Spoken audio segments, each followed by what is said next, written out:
this episode, I am going to show you a phrase that you can use over top of a major 7 chord or just a major chord in general. This particular phrase is going to be based in G flat major. Some of you may not be working on your flats, especially G flat so much, so hopefully this will give you something that you can put into your practice and start to navigate those keys that may seem a little bit harder to navigate. Before we get started though, make sure that you check the description below. That's where you're going to find the link to Soundslice, where this will be notated.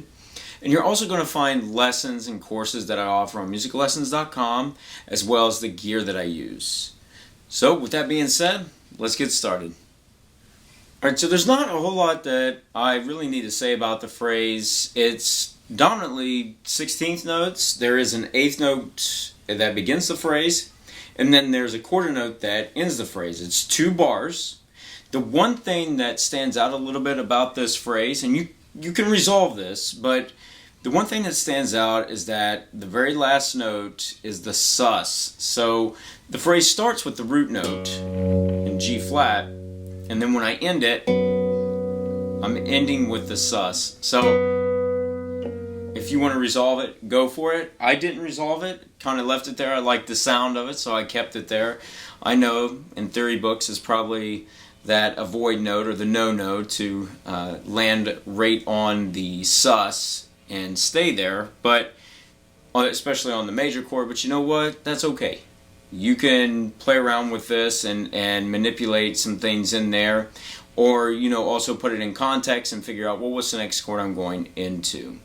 Now, this is not something that I thought about as far as like constructing a line that I felt would challenge me. It come more from the practice that I was doing, and I hit a G flat major chord in a tune that I was working on, and my fingers started to go to this particular phrase. And I know that it's something that's part of my playing, this type of fifths that I'm incorporating into the idea here.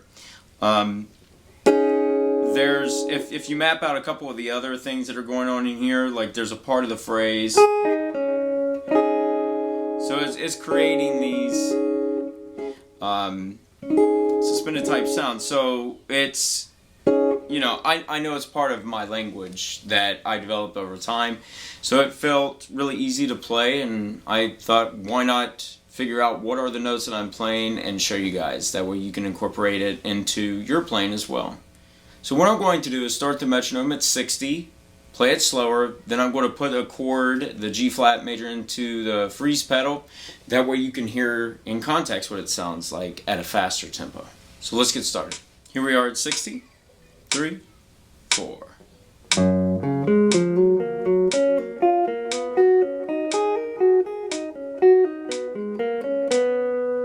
Again, 3, 4.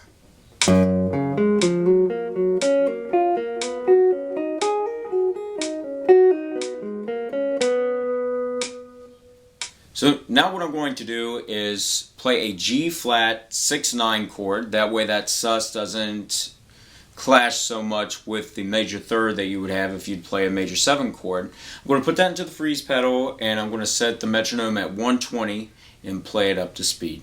So let's go ahead and do that. Here we go.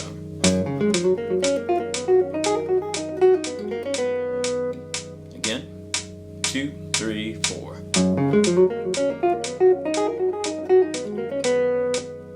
Alright guys, hopefully you use that in your practice, use that phrase, try some things out with it. Don't forget to check the description below. That's where you're going to find the link to Soundslice, where this is notated, as well as the links to my courses and lessons that I have on musicallessons.com and the gear that I use. I want to thank you again for watching. Make sure to hit the subscribe button, click the notification bell, and I hope to see you next time.